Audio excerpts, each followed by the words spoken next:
Good morning, and as they have said, it's okay. My career in conservation is 48 years old, and when they have, yeah, it's enough, it's enough. And when they have invited me, they asked me to present my works, and I said, it's so boring for me. Imagine for you to see a slide before, a slide after, slide before, slide after. It's not interesting. And so I propose to say to speak about what changes in the conservation. In quite half a century, many things changed. And you must think that some people that you know because of the books they wrote, they were my teachers. For example, Paolo Mora and Laura Mora, Filippo, Giovanni Urbani, they were my teachers. And what they did, the most important thing they did was to bring the science, the analysis, inside the type of work that was based only on connoisseurship, only in this way. And they brought the analysis and the science in this work. Just to understand, for example, that Paolo Mora was involved in the first conservation during the excavation of Masada, and they did some injection without to arrive to the conservation of the fresco, because the problem was of salts, and we didn't know about salts. This was only an intuition of Filippo, but we didn't know exactly what the salts were, how they worked. Now, in the book of Jacques Neguer and Yael Aleph, the excavation and treatment of plaster, stucco, and wall paintings in the archaeological site, they explain how to manage the salt efflorescence and avoid to impoverish the site, moving the decoration away, as it happened in Masada. And the positive result of this way to think about the salt efflorescence, for example, you can appreciate in Herodion. In Herodion, they have resolved the problems, and everything is okay now. It's a very good conservation. And the second is that this performance agree with the Article 8 of the Venice Chart. The items of sculpture, painting, or decoration which form an integral part of a monument may only be removed from it if this is the sole means of ensuring the preservation. So we have not to remove, as always or quite always happens. Okay, this slide, you see that as a documentation, I don't speak about conservation, but about the approach to the monument. And we speak about projects, but projects is every action we undertake with the monuments. Also think to dissemination or to make a research or other things. These are all projects. And advancing in technologies and scientific investigation, it is useless without the use of the documentation. Documentation has been for me really a change in my life of conservator. And the way to this is the documentation is the way to put together the pieces of a complicated puzzle, because monuments are very complicated. And not to recreate a damaged figure, but to come to the supreme reason of our action, prolonging the life of the monument. You see here, documentation is the collection of big data through analysis and monitoring, is the understanding of this big data. And then you elaborate the project. Elaborate the project too. prolong the life of the monument, reduce the risk of catastrophic loss, to reduce the need of invasive treatments and the extent of effectiveness of the treatments. Now, just to understand these things, restoration, we heard about restoration and conservation. Restoration is to mend the past decay. Conservation is to prevent future decay. It's another way to work. Then, with the restoration, we do the treatment in the appropriate way. But with the conservation, we do the appropriate treatment. It is different too.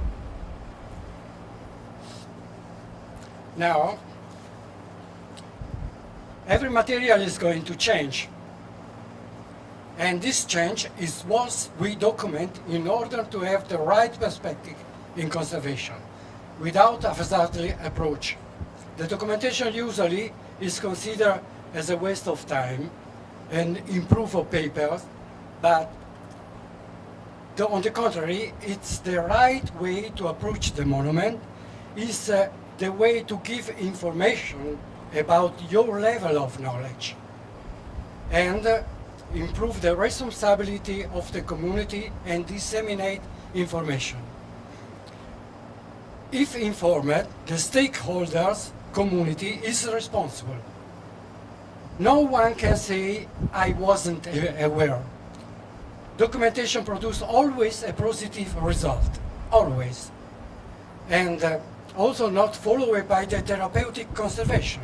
Ironically, the vulnerability of heritage properties to disaster is normally recognized after a catastrophic event has taken place, when it is often too late and the recovery of the loss will be extremely expensive, if not out of the mind. Heritage, legacy and patrimony. You heard that I don't use words related to art history. I speak about economic. So why? Because the cultural heritage could be a burden, but also a very rich opportunity. If you do not know the existence of a value of the legacy, you need to be informed. And this is part of the mission of documentation. You will see in the last case study the use of all these things that I'm speaking now about these things, and then how we approach the monument and resolve problems thinking in this way. Monuments are something we have received from our ancestors, not as owners, only as caretakers. We have to think in this way. This morning we spoke about many projects, and where Kimi? Where is Kimi? Yeah, I spoke with Kimi, and I said, usually we want to see the result immediately, but we are working for the future, not for now, not for today. So we have to think always to the future. Prevent, conserve and prevent, not to restore. In between the many, you see here the rules of the preventive conservation. What happens that sometimes we have a long time of collection of data, and during this time we have to do something. And this is the rules of the preventive conservation. Prevent future decay and damage, protect the future decay and damage, conserve in the actual state of conservation, all in a reversible and compatible way, because we are working for the future, not for today. There is also this Andreas Aldor efficiency. You see, he's a conservator, he's a scientist in conservation. The 100% of success is the removal of the object from deteriorating active environmental forces. 75% is stabilize the object in the actual condition, and 50% reinforce the object against recurrent negative attacks. We don't speak about restoration because this is 0%. because it's working for today, not for the future. In between the many negative forces participating to the decay and damage of the cultural heritage, we have wars, abandonment, the change of use, inopportune makeover, lack of basic maintenance, vandalism, wrong humidity and wrong temperature, flood and fire. And finally, but not last, the insulting lack of conservation funds in front of the richness of identity and opportunity coming from the monument. Here you see all the detail of this negative force, and you see also the frequency, because this is also important, and in which way. And you see the hazard phenomenon, which has the potential to cause disruption or damage to cultural property. Vulnerability is the susceptibility of exposure of cultural property to the hazard. If you approach the monument in this way, you understand immediately what is to do to protect from the hazard and pay attention to the vulnerability of this object and to the materials of the monument. Then, these are the final aims of the documentation. Identify all agents of deterioration, identify risk types, estimate magnitude of risk and the level of their relative importance. Is of the previous, I show it again. You see, these are the direct acting force. You see all these things, and it is part of the final aims of the documentation. This is very important. In conservation does not exist the gratuity of the choice. Also, the neutral intervention is a choice. And then it has to be the best always. Nothing is neutral. Now, I repeat again, I want you to show you how to clear your mind, how to approach, which type of path you have to follow to come to the best way to conserve the monuments. And now, how to maximize the efficiency of the project. You say conceptualize, plan, analyze, use and adapt, communicate, also in the conservation. Then implement, planning, and iterate. Conceptualize is what you will achieve in the context of where you are working. You will see in one of the case study. Plan both your action and monitoring and evaluation. Implement both action, monitoring, and evaluation. Analyze your data to evaluate the effectiveness of your activity. Use your result to adapt your project to maximize the impact. Iterate and constantly improve the result to go through the project cycle continuously. This is the way to use the documentation. In some cases, the curative project is not decisive, especially if the monument remains immersed in a negative environment. In the case, thinking through problems will perform an effective action. What is the approach through problem? You see here the map. We have, you see, approach. Do we have a problem? No, we don't have. Then you go the causal instinct and you go down to care and maintenance project. So you don't have to make a treatment. But if you answer yes, we have a problem, then you have to analyze the causes to find the curative project, to find the treatment, to come at the end to prevention, care and maintenance. But it's not so easy because form and whom and in which situation is the problem. The problem is not always present. Then why and in which condition it is a problem, and how does the problem occur. We will see also this in a case study. I want to repeat, this is not theory on the high level of the, what is this? Nothing? Okay. It's not theory, this is a way to work. Now, for example, this is one example. This is the ceiling of the center in Acco, one of the ceiling, and you see that we have many wooden panels. They are warped, and that is a problem of manufacturing technique, how they sew the panel. We have only two, you see, this is with a crack, and this is with a crack. Now, what means is that there is a latent decay that is coming out only with the right environment to come to this decay. Okay? Or what is the other problem that we have is the appreciation, the romantic appreciation of the monument. You see, this is one of the sculpture, 17th century, of Tiepolo, sorry, in Vicenza, and this is very romantic. You see on the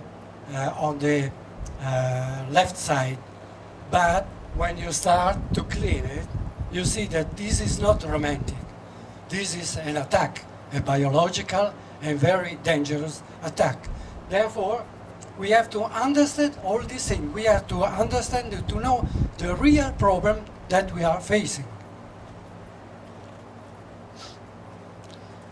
In the past, stabilization, removal of deterioration and damaging causes was a unique type of process applicable to all architectural surfaces.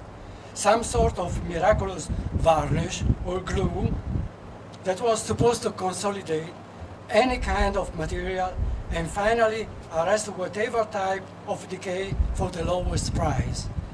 This is surviving today, and this is what I call the lobbyist conservation, because it is the lobby of the producer that they push to use these materials that are miraculous materials. No, the only miracle we have in our brain, not in the materials.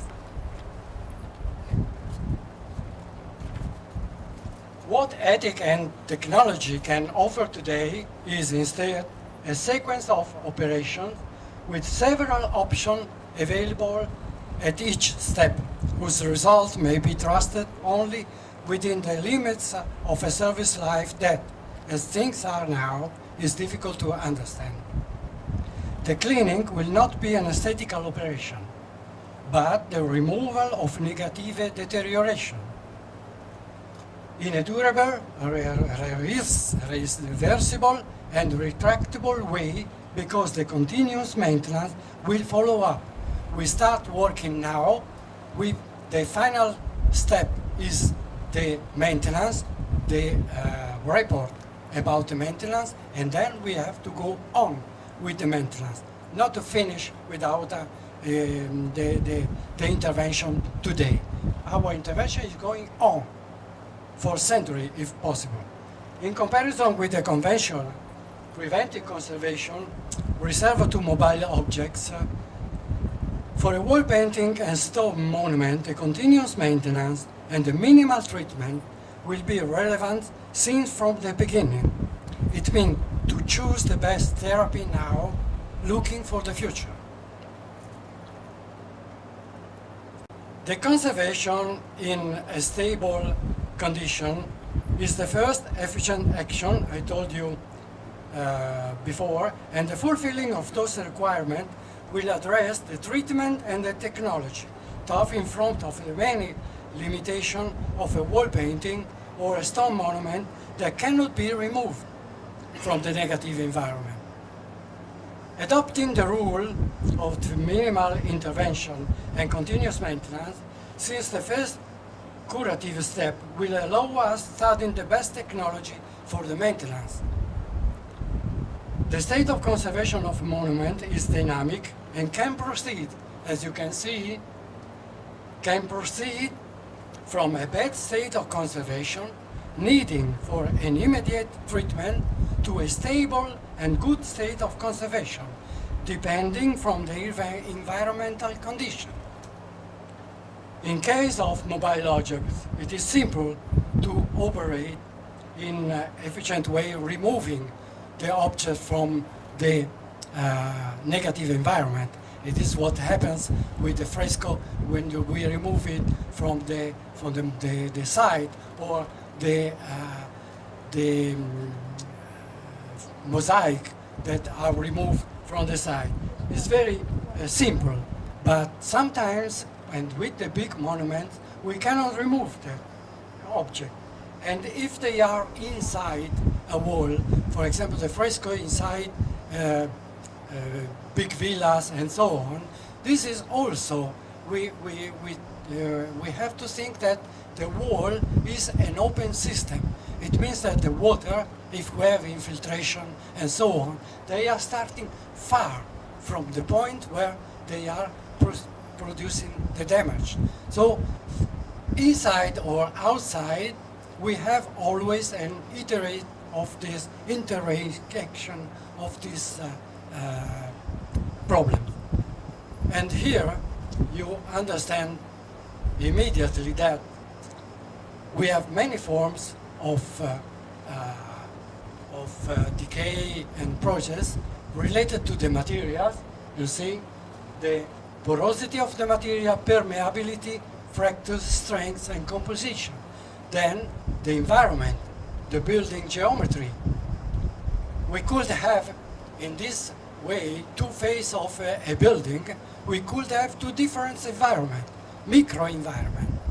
And you have different colonization, for example, or different efflorescence of salts, because it is the geometry of the monument. And with this geometry, you see that temperature, rainfall, relative humidity, pollutants, they are, the materials are continually looking for a balance with the environment.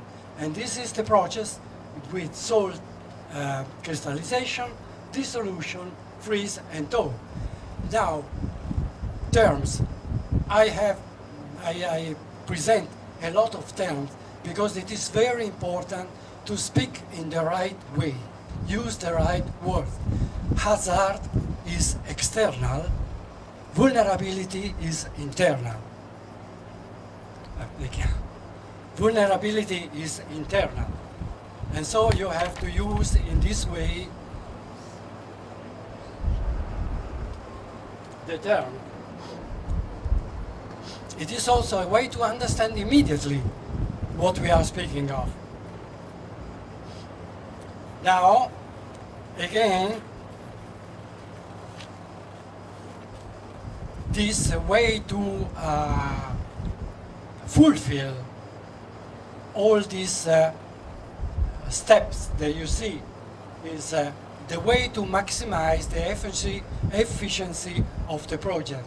And if you use your documentation in this way, step by step, it will be very easy. I saw with with the many students I had in Malta, in Italy, and here also, real. It is real, it's right that if you follow this way to think, step by step, you come to a very good project. Also, it is not, you are not 84, sorry, years old in conservation. And then it's also a way to think. For example, the preventive conservation could be leveled to the risk management, because we have to think that when in the risk management, when we speak of before the disaster, this is the prevention. During the disaster is the documentation and treatment. After the disaster is the care and maintenance. we are speaking the same language with different specialization. Okay, I come back because we are approaching the case study.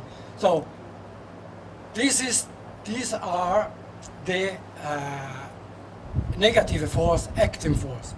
And there is an interaction because this force.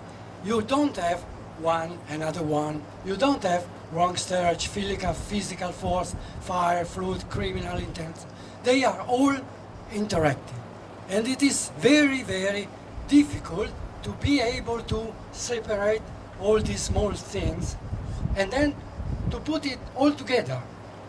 Because you work in a very big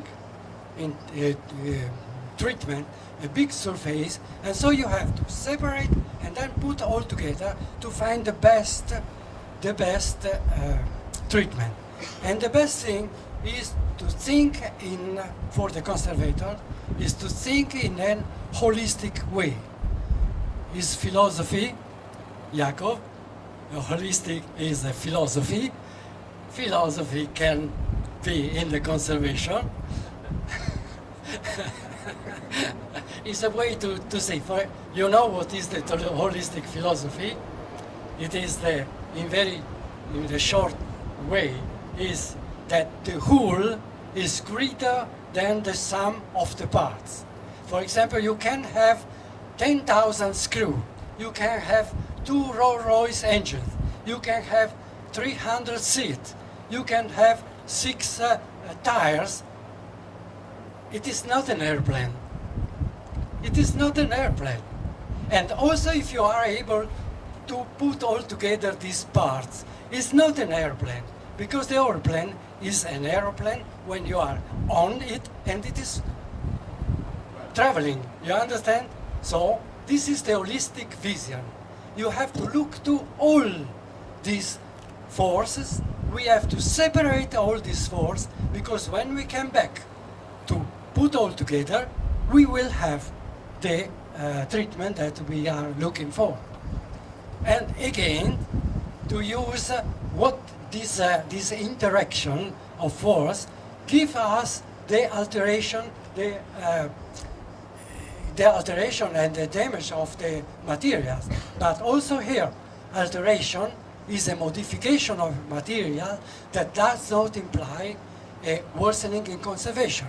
For example, sometimes I see in the documentation they say the surface is dirty. It is a decay. It's not a decay, it's an alteration. Because the surface doesn't change. It's an alteration. The decay is the modification of the material because of the deterioration of the interacting forces. So speak in a very right way. This is the teacher speaking. I'm sorry, but I don't ask to make a summary of this today. Now, what is then damage and decay? Damage, on the left part, you see that damage is an immediate loss coming from war, earthquakes, change of use, vandalism, biological attack, temperature, humidity, manufacturing technique, and past intervention. A lacuna is a damage because we have lost immediately a part of the monument.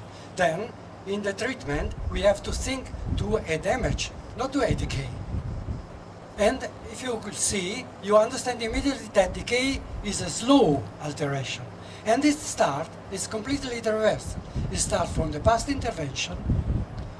If the painting is made in a wrong way, you have a decay because of the manufacturing technique.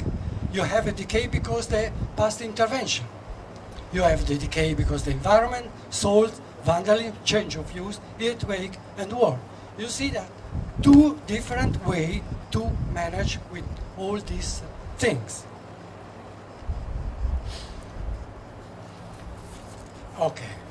No, sorry, just a moment, please. Then they are not synonyms. In your documentation, please use the right words. you will understand better what is happening, and Jacques will understand better what you are speaking of, and also your level of knowledge. Right. Okay, thank you. This is the mission of the documentation, what we have to produce in our documentation. And the final report at the end of the treatment and all these things is deriving from all the data that we have collected, transformed in useful information, transferred to the conservation for the conservative action. I divide because, for example, in this time since many years, I don't work, but I produce the documentation. Many of the case studies you see are only documentation, and the treatment that I have prepared for the conservators. So we can we have to transfer, to move this project to the conservator. Then the standard of the documentation must be of the highest degree and declare in advance together with the scientific tools that you use. If you make some picture with Reckon light, you have to say, this is made with a Reckon light, this is made in the morning, this picture is made in the evening, because more things are changing. For example, it is better to present pictures in colors to give the representation of the damage or the decay. But black and white is better to understand the decay and the damage, because you are not, can I say, influenced by the colors and all the other things. So there are ways to prepare and to present the documentation. To appreciate the documentation, we need a standard. The word standard has many meanings. For example, the standard dimension of the credit card. I can put my credit card inside the quick cash here in Israel, in Italy, and in other parts of the world, because it is a standard. Also, the gasoline is a standard. I can put the gasoline in my car here in Italy and in Germany. It is a standard type of gasoline. So the standard for the conservation is a common way to communicate using the same words and a common glossary. Standard in conservation cannot prepare by the single conservation. You cannot prepare your standard, but you have to be part of an organization, usually National Conservation Organization, or the Park Authority, or the Reshut Atikot. They prepare the standard, and you have to follow this standard using that word. So you speak all in the same way.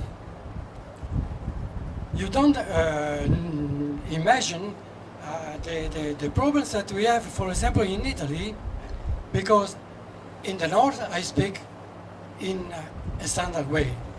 In Florence, they use the old words of the time of Vasari, Giotto, and so on. It is different to understand that we are speaking of the same thing.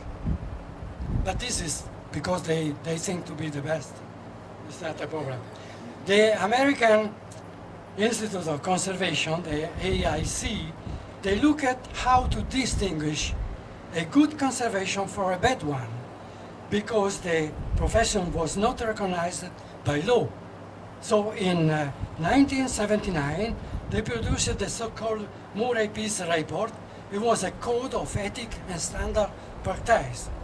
And the aim was to provide accepted criteria against which a specific procedure or operation can be measured when a question as to its adequacy has been raised.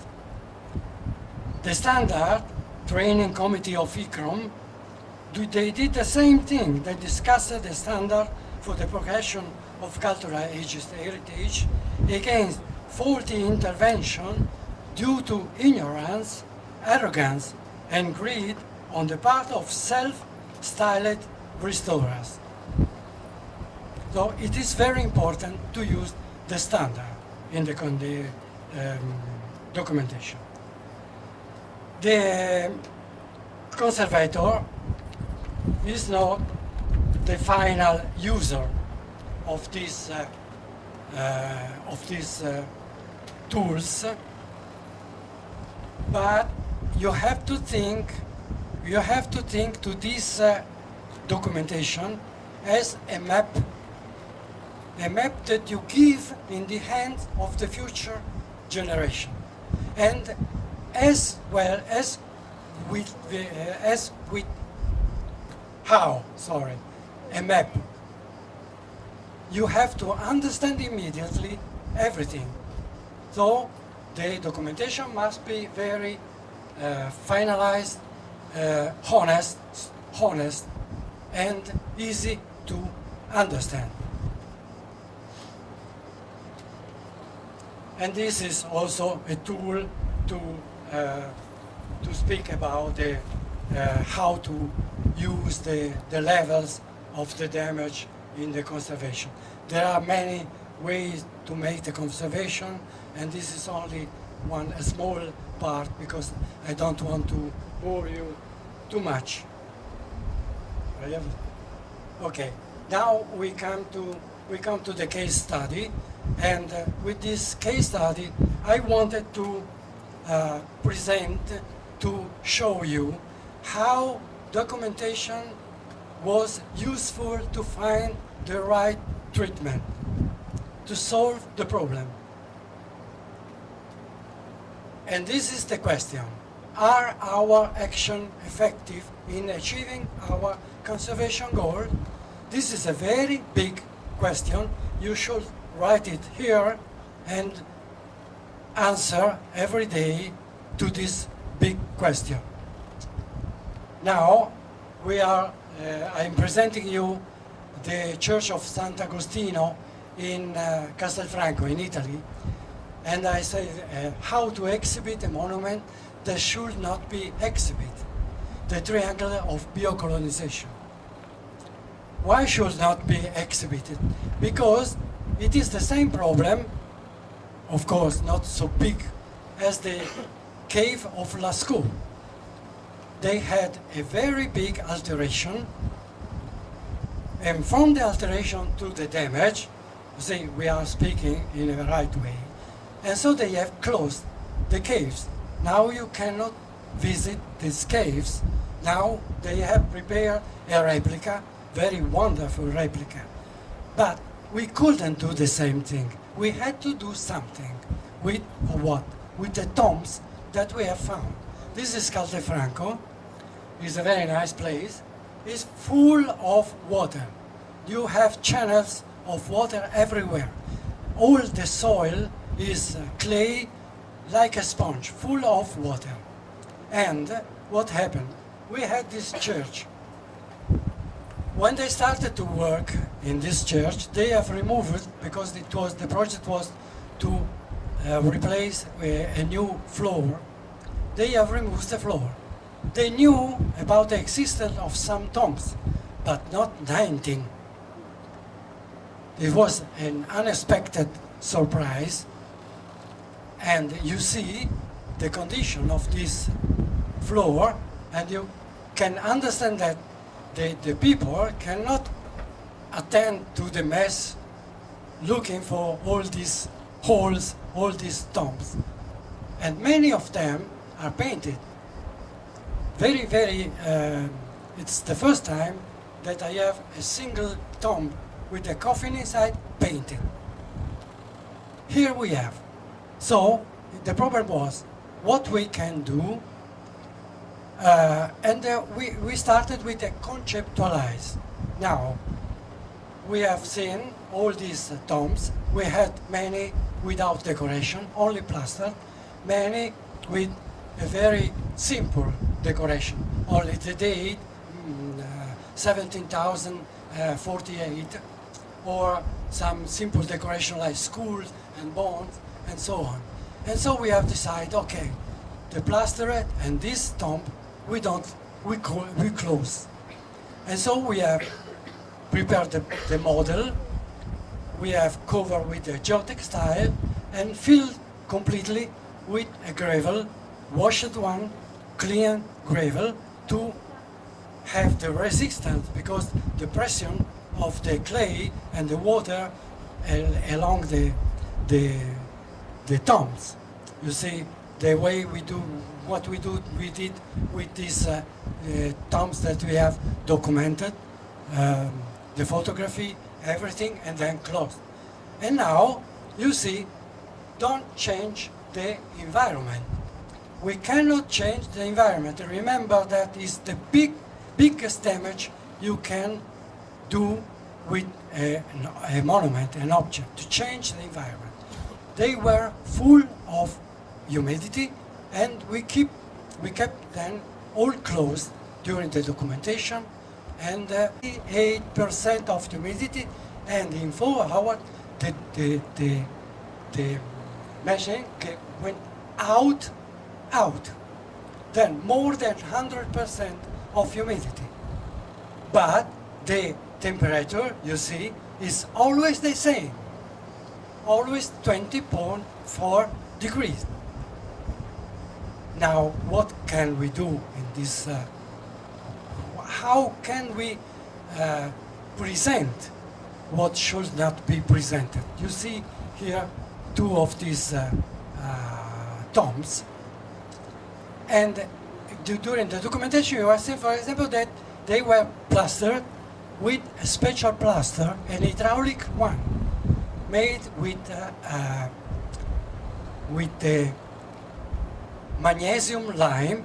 Is a type of hydraulic lime, and what it means that when they have decorated the tomb with a painting, and you see the sign of the brass. You see the sign of the brush there.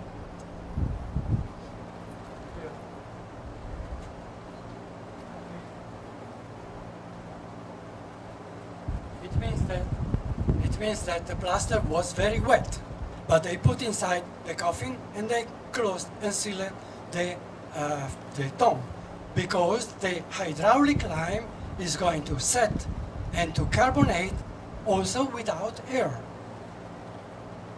With the analysis, you see, we have the demonstration. The black pigment and the white that you see is the magnesium lime. This is the salts present, and you see that we have 0.84 of magnesium. Therefore, we had an hydraulic lime, not a cocciapesto, not with pozzolana, but with the magnesium lime. This is the documentation again. So, and here we had the biocolonization. What you see now with the arrow, the red arrow, is a biofilm. What remain after the death of the colonization, because of the change of the air, because of the change of the environment, because of the change of temperature and so on. And this is very important, because we have the triangle of the biological attack. To have a biological attack, you need all these things, okay? The light and temperature, the water and pH, the pollutants and the nutrients. If you don't have one or more than one, you don't have the biocolonization. Thinking to this triangle, we have decided to change something to avoid the further colonization of the tombs. And how could we do it? We couldn't change the water and the pH. pH is the pH of the lime, that is alkaline. Light and temperature. We wanted we wanted to show the tombs. Then we needed the light. And this is dangerous. Pollutant and nutrients we don't have anymore because it is sealed. And now I show you in which way. In this way. We have used a special glass that have been used also in the Vaticano. So we were aware of this glass planning. You have seen before the way to think to this thing. Then we are planning. The optimal environment for bacteria is 38 degrees and 79 pH. We had 20.4, okay? But we have the light. Then we give as an instrument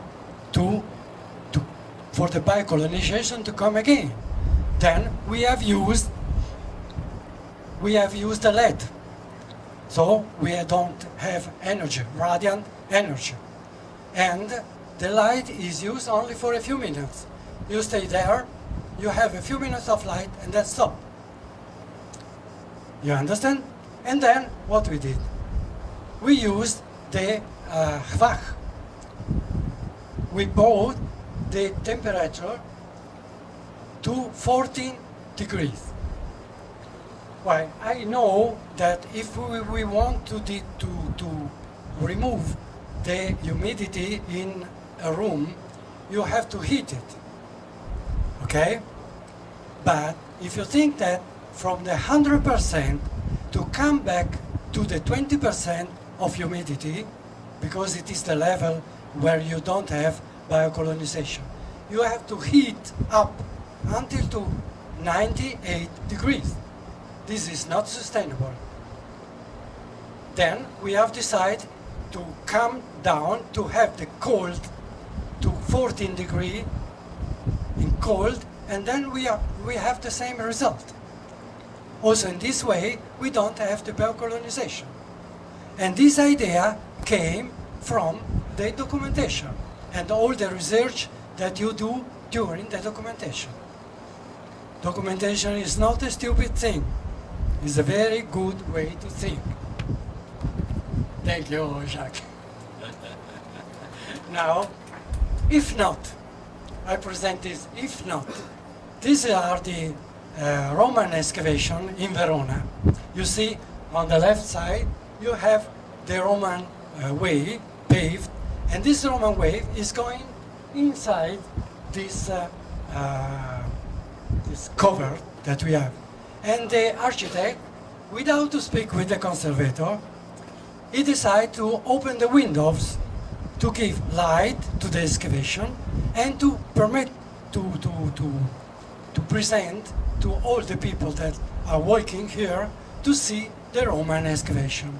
The problem is that he didn't speak with the conservator, and we have now this result. That we have the dew point and we have the calcarization of the salts on the glass, and you see that we have holes, we have dirty windows, and we cannot see without a reason. Now the second case study. This is the problem of salts and the use of maps. Also, the maps are very important in the conservation, the documentation, because it's the quantification and localization of damage and decay. Okay, this is the church. It's a Baroque church. And inside there is this hypogeum with a series of 9 sculptures. Is the entombment of Christ, sculpture in wood, painted sculpture in wood. And they are inside this hypogeum. The problem, the importance of mapping, this is, documentation is made of written documentation. You give a description with words, a description of the damage and decay. Photographic documentation, you present a typology of damage and decay that you are not able to describe with the words. And mapping is the localization and quantity of damage and decay. In this case, it was very important. You see, this is the mapping. The upper side, you see how is the wall. And down, you see the mapping. Now, red line is the whitewashing of the walls. They have covered some frescoes. So, whitewashing. Then the green dots, there down, you see, is the salts efflorescence. The green area is a dangerous decohesion, and the blue is a lacuna. Now, you see the environment. We had, on the upper side, you have the percentage of humidity, and the red line is the temperature. Temperature is quite all the same, but we have a very big change in the humidity. And this is very dangerous for the salts efflorescence. What can happen? With the localization and the description of the damage, you understand many things. This is the lacuna that we have. And you see that we have many problems. And they are coming from salts efflorescence. You see that the upper part with the green remains. And then you see how it is. The evaporation of the humidity from, this is on the left side, the example of a stone slab, for example. You have the evaporation, immediately the evaporation from the surface. Then you touch it with the hand and say, it is dry. It is not dry. The humidity is going down inside because there are force, electrical force, acting along the crevice, the small cracks, and the porosity. So the humidity is inside. It's no more evaporating. And the evaporation is very slowly and slow evaporation. How many times we did the mistake to give, for example, to make the consolidation of a surface because it was dry. It was not dry. It was very wet inside. You had to wait along. And this is the way, the production of that damage. You see, it's this continuous coming out of humidity from the small crevice, from the small cracks, depositing the salts along the cracks, and at the end you have this result. Okay, so with the mapping we have understand the problems of that wall. That is not, and you see here also we had the penetration of roots, for example, and the others walls, they were not in this condition. Only one, only that wall. You see here we have a red line, black line, changing in structure. For example, this was an old door, entrance gate, that now is closed. But they have opened a new one, see? And we have here too the whitewashing of the fresco. What happened? The humidity, the air is coming inside from the church, because the church is heating, with the heating of the church, and this air is coming inside and is moving the air in this way. And so you see here we have the air, the head coming inside, going up, or going along the walls. And with the mapping, we understand immediately that we have not one level, but three different levels of humidity. You see, A, B, this is completely wet, because the air, the head is coming from that window. Then we have a second level, C level, and we have the third level, this is not wet. And for the different level, we have different efflorescence, different decay, different damage. And we have to use different ways to resolve the problem. Now, look into the map, to all the map altogether, you understand immediately the migration of the heating, the air, and the damage produced by this heating. That is always the flourishing of salts. You see what the salts are doing. The flourishing of salts, they remove the whitewashing, but they destroy also the fresco, because they go through the porosity of the fresco. Here you see the analysis.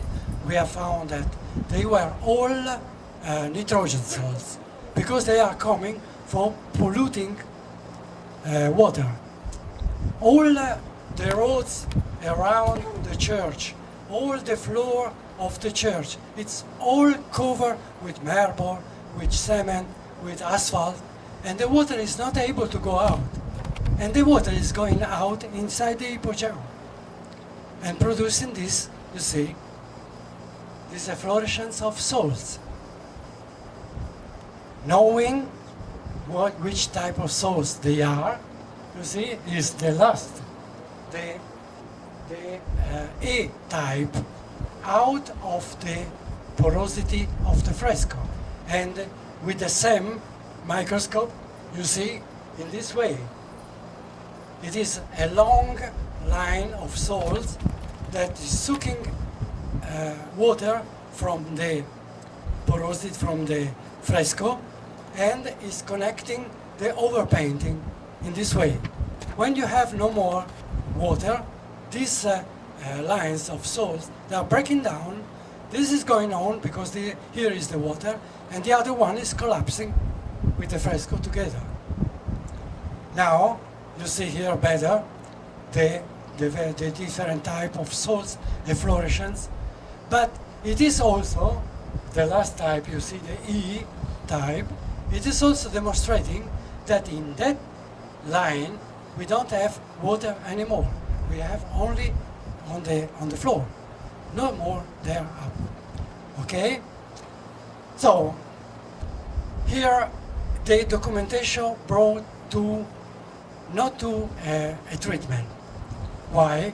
Because it was not sustainable for the community to pay all the money to resolve this problem. So, documentation helped to make something that is the stabilization. We have closed with the glass the window. Therefore, we have one continuously acting humidity without all that peak and change that brought to the fluorescence.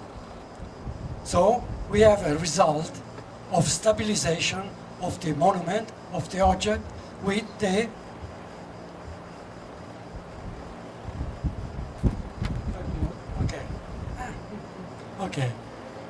with the documentation.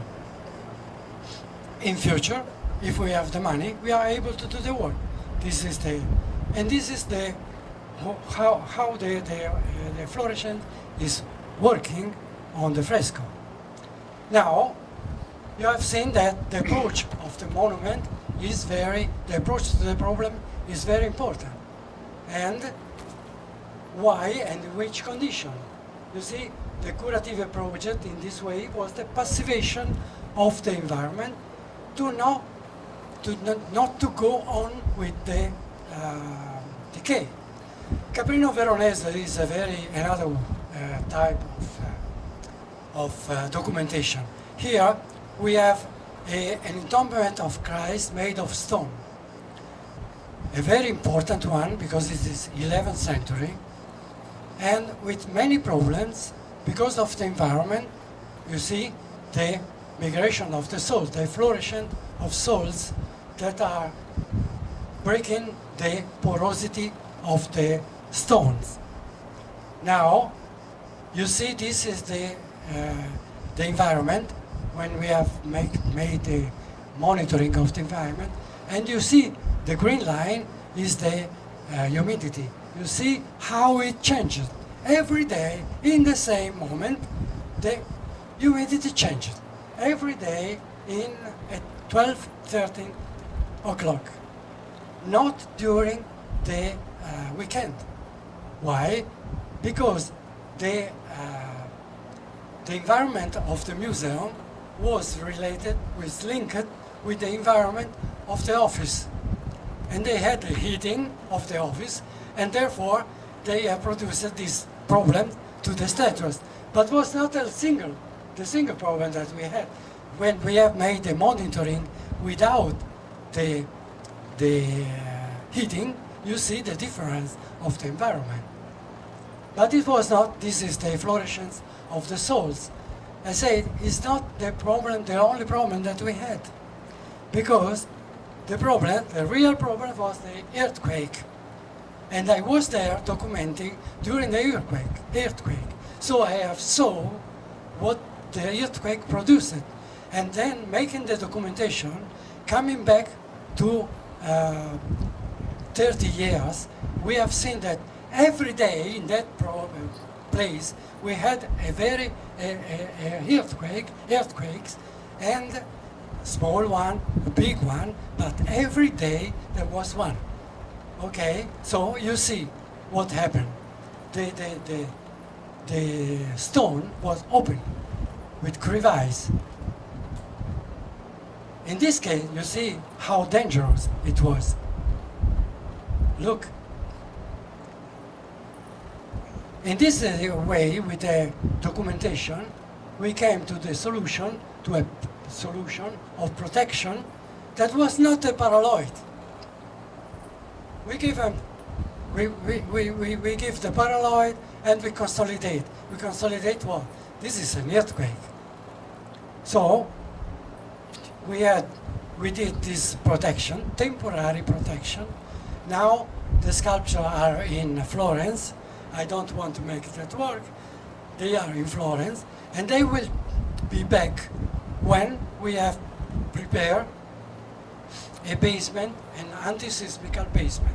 It's a friend of ours that is studying this. When we have this anti-seismical basement, then we have resolved our problems in this way. You see, this is a treatment, reversible, and stabilization, and this is a treatment of conservation. See? Now, this is in Israel, Kfar Uriah. This is a problem of information. The documentation gives also information. The painter is a very important one.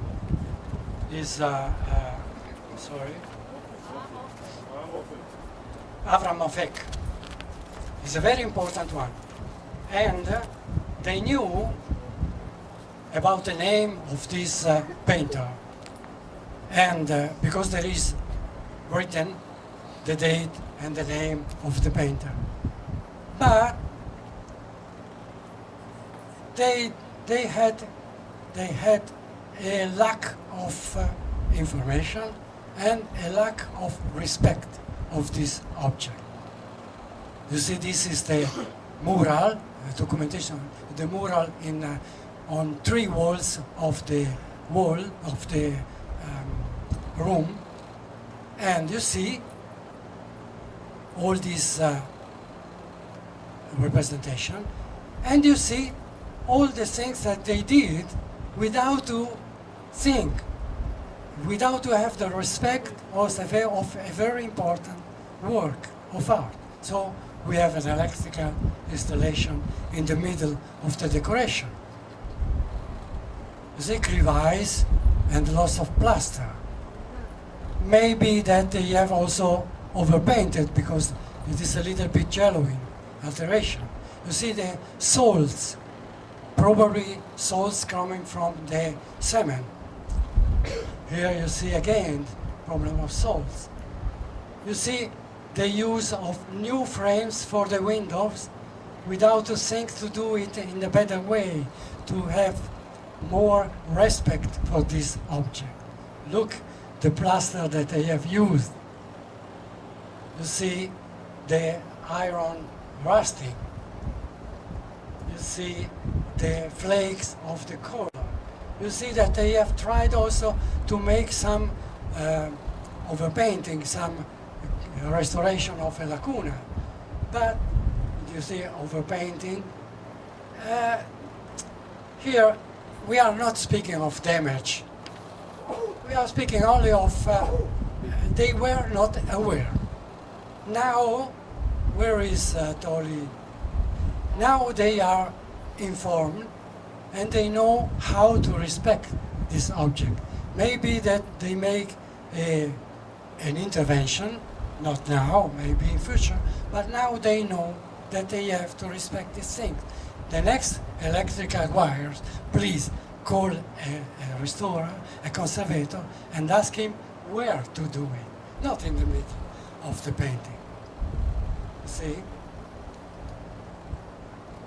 Okay, then this is preventive conservation because it is not starting from the moment of the creation of the object, but starting from the moment when you recognize the importance of this object. From that moment on, you have to apply the preventive conservation system until to the far X final moment. Now, and remember also that there is always this movement from a dynamic conservation state of conservation, and it is your work that stabilize or leave to damage the object. Now, the case study emphasized the why to do. That is the strategy, conceptualized. Which strategy I want to apply to come to the best result, and which type of result I want. You see that a treatment, manual treatment, is not always the result. You have many results. And then, more than the how to do. How to do is the tactic. But how to do, if you use the mind, is not expensive. If you use the materials that the lobbyistic conservation gives to you, is very expensive. And remember also, as I say to chemists today, that nothing we use in the conservation, except our brain, is made for the conservation. They produce a resin, and they push to use that resin everywhere, also in conservation. But wait, just a moment. I have to say if this is working or not. Then, give many options and address to inefficiency. What? Then, to be a conservator, appreciate the heritage, have a keen interest in how things are made and what they are made from. Strong scientific knowledge, but visually aware, not looking closely to the object, but be aware of everything surrounding the object, the holistic vision. The holistic vision. A man with a holistic vision, a conservator with a holistic vision, is able to speak with a scientist. A scientist rarely is able to speak with a conservation because it's too close, the vision that they have. Less is more. Every intervention is depriving the object of the ability of reflecting the history. Then keep the passage of the times on the surface of the object. The ability to communicate. You must be able to communicate what you think, what you are doing, what you intend to do, and the reason of these things. Now, these are the Venice chart. You see how old are these things, this statement, but still working today. If you follow this statement, you will never make a mistake. Now, we enter now the Anthropocene era. You know what it is. It's a statement of the Nobel Prize Paul Crutzen in 2000, he said that in this era, the man has been able to change the environment. And this was the first time in all the era that we had. Okay, so we change the environment, and then we change also the resistance of the monument to the changed environment, polluted one. Now, we have to think in a different way to the monuments. As I told many times, we don't have to think to the church, the monument, the castle, the bridge, all these things. They are a cultural landscape, reflecting all the life of the man. And you see here San Gimignano in Tuscany, and the skyscraper of New York. So the land, the cultural land is evolving with us, and we should now, when we are outside, to think also, for example, Herodion, to think not to this hill and what is over this hill, but also think to all that house that have been built around. They are not respecting the cultural landscape, because Herod did a cultural landscape. He changed with his culture the natural landscape. And it is not old. You see, this is the Stucchi mill in Venice, the 18th century, and this is a evolution in Israel. This is also a cultural landscape with a solar plant that will be the future. So we don't have to crystallize our intervention, but follow the man and what the man is producing. This is, you understand, when you are in my age, you look back and say, I have spent my time in a good way or in a bad way. To have spent all the life looking for a small piece of plaster. What I did. During my life, I born the 6th of August 1945, the first bombing, atomic bombing in Hiroshima. I was born some hours before, okay? But you think that this is very important, and I have seen, enjoyed the Beatles, I have seen the wall of Berlin going up and crumbling down. I've seen many things, but what I did in all these things, in all this cultural landscape, in all this changing of the life, what I did, is it important or not? For me, it's important, because I look at me as a pediatrician, caring for the young babies, bringing them to the future, not as a geriatrician, accompanying the monument to a very sweet death. The contrary, I said this morning, we want to have immediately a result in conservation. No, we are working for the future. Maybe that immediately we don't have a result, but we will have in future. And remember that the monument will survive my life and also your life, okay? And I have never seen a monument dying because of the life, the end of the life, but always because of the stupidity of the man. Thank you.